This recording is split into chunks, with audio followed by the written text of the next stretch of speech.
Hi friends, my name is Hiram Osmond. I was one of the supervising animators on Frozen, and Olaf was my character.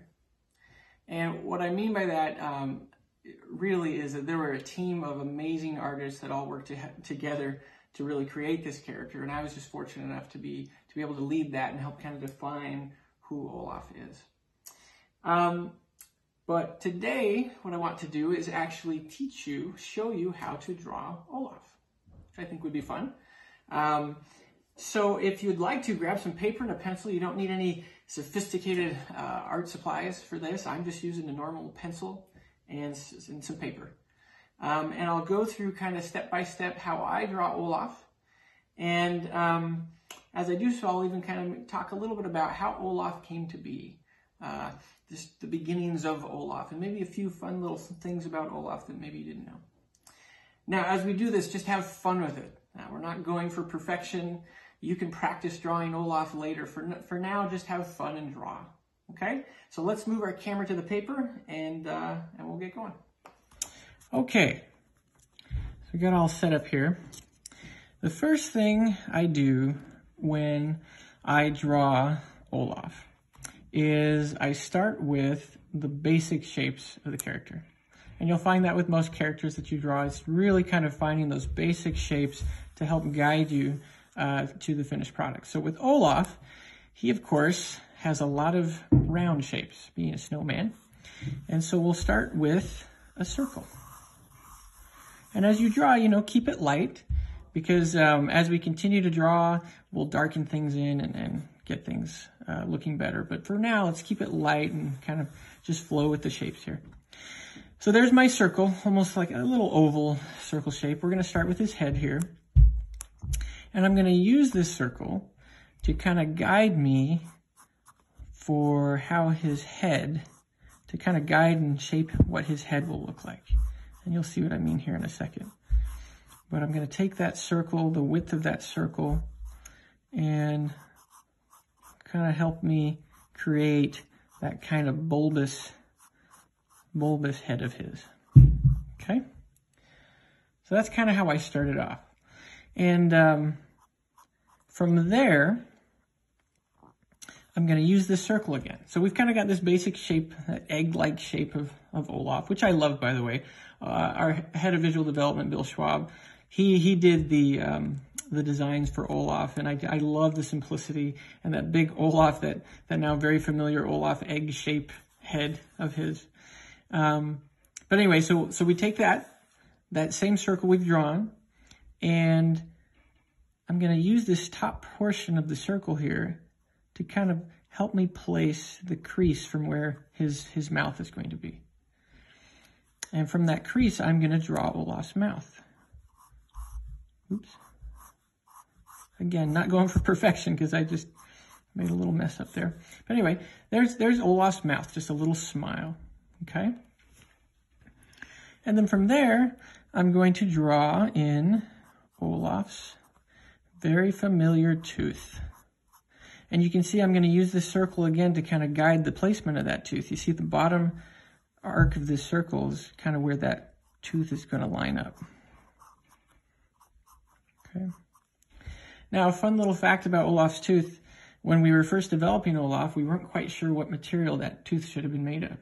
And for a while there, the tooth was actually made of, it was like a glass, or not glass, but an ice block in his mouth. Which was a fun idea, but ultimately it didn't quite look right. And so we finally decided, no, let's just go all snow. And his tooth became snow. All right, from here, and you can see I'm just kind of making little adjustments, but you can kind of see, oh, look, Olaf's head. We're kind of seeing Olaf appear here. And from there, we've got his mouth, got his tooth, and now I'm going to use this circle one more time to kind of help me guide where I want to place his nose. I'm just going to very lightly just put sort of an oval shape right here. We'll come back to this later, but that's kind of where I want Olaf's nose to be. All right, so from there, I'm going to come up to the top of his head here. You see kind of his head's kind of this little arc up here. I'm going to use that to kind of guide where I want his eyes to begin. And Olaf's got those very cute, very big eyes. And I'm going to start with there and there. Yes. You can kind of fill that in right there.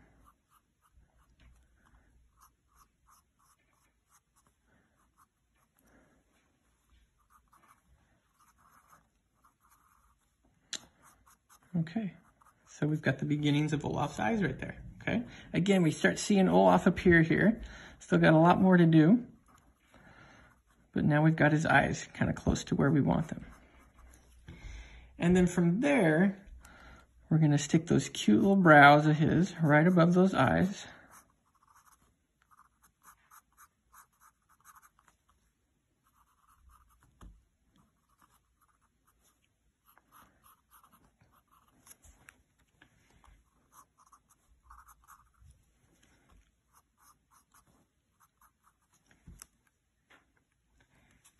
There he is.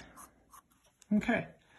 So there's kind of the rough layout of his head. Now I'm going to go through, I'm going to clean up some things here. You can kind of watch how I do that. And as I do that, I want to talk a little bit about how Olaf began. See, Olaf, at the very beginning of Frozen, we had a few screenings where Olaf, he was a much different character than he ended up being. In the beginning, Olaf, he was a little bit more snarky, a little bit more sarcastic, a little bit louder. We kind of found in those screenings that, you know, there's just something wasn't quite right about that. Wasn't quite right about Olaf being that type of character. And then as the story progressed, as Frozen progressed, the writers, the story department, kept describing Olaf with words like sweet, kind, full of joy, full of wonder, and just full of that unconditional love. And he slowly evolved into this character that really sort of represented what the theme of the movie was really about. And he sort of became this embodiment of love. And I just love that. And when that happened, he became a very different character. And of course, with the addition of Josh Gad's voice, which adds so much to him as a character, he became what he is today. And I love, Olaf, he makes us laugh. He's silly, right? He's a funny little guy. But because of that, because of his wonder and his love, we also can connect with him in a very emotional way. And I think there are not many characters that allow you to do that. Okay, so we got his nose. We got his head here, all worked out. Now, I'm going to open his mouth a bit because Olaf, typically, he's very excited, right? Let's open that mouth. So it's just a few lines you just put down there, opening his mouth. And then I like to kind of fill in that mouth with a little shading there, just a little shadow.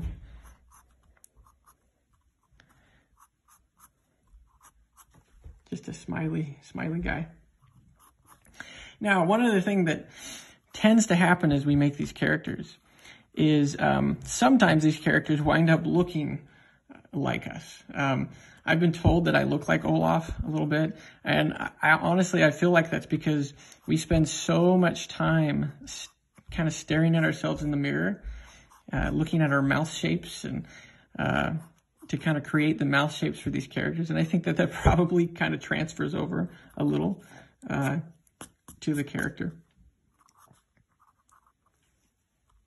Okay, so there he is. There's Olaf. Now from here, we got to get his cute little hair,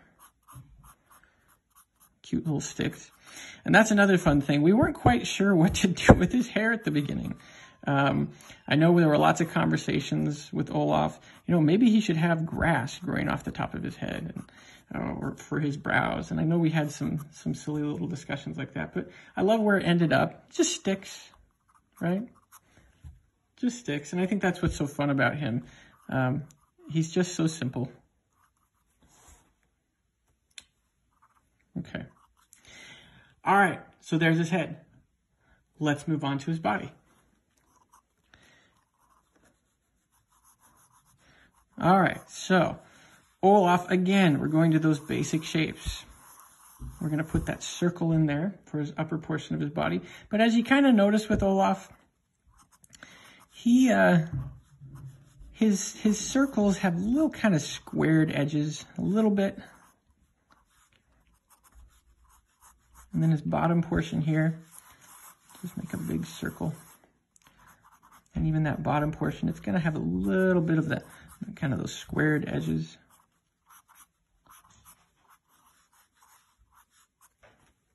Right?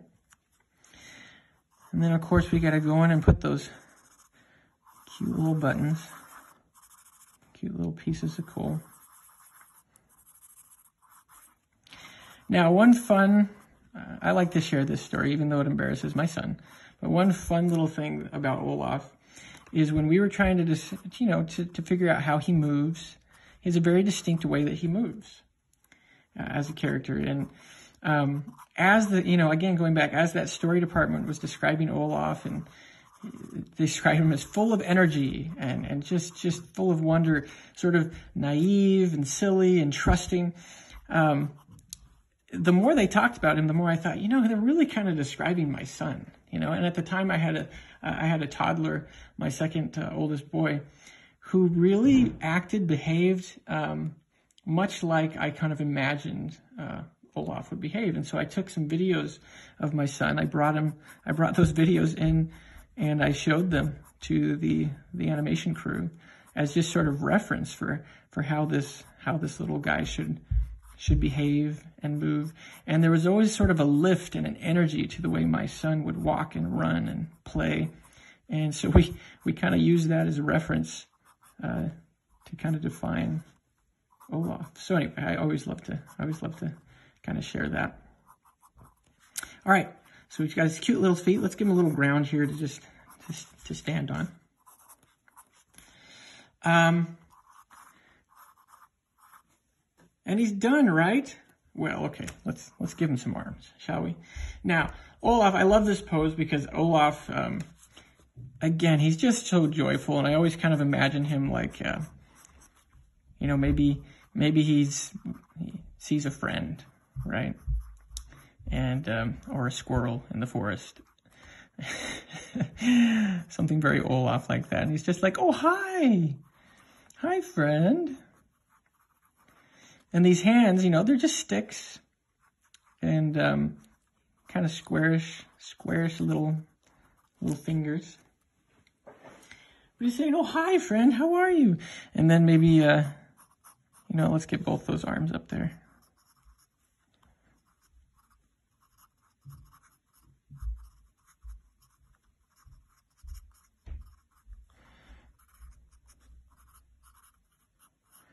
You can kind of put these little bending points in his arms. Now that's a fun thing to talk about too. So Olaf, if you notice, and maybe you did notice this, but in the movies, he doesn't bend his arms very much. He usually will keep them fairly straight. Sometimes he does bend them, and that's fine.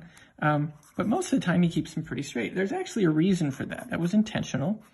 On the first Frozen, Wayne Unton, one of the other supervisors, had a thought. He's like, what if we kept Olaf's arms straight, almost like a toddler, kind of like a toddler does. When a toddler walks around and moves around, he's not bending his arm, or he or she's not bending his arms too much. It kind of keeps them straight, and you create kind of that sort of that toddler look.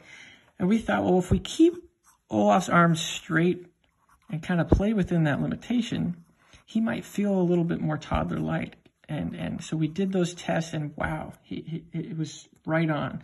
And it just feels, it really, really makes him feel sweet and toddler-like. So that was very much intentional. Okay, so there we are. We got Olaf. He's looking good. He's so happy, isn't he? He's like, hi, friend. And then let's top this off with a little orange nose, shall we? Cute little orange nose.